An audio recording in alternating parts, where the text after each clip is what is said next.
Congratulations on purchasing your new grill, and welcome to the Nexgrill family. Before we begin assembling your Nexgrill 2-burner tabletop grill, reference your owner's manual to make sure all of your grill's parts are accounted for. If you have any questions or concerns during the assembly process, please call the customer service line on your screen. Let's do this.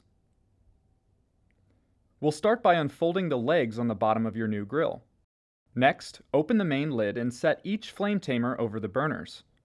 The side with the small hole in the center belongs in the back, and the front will pressure into place. Note that the end of the tamers closest to the front of the grill will also have a groove to sit in.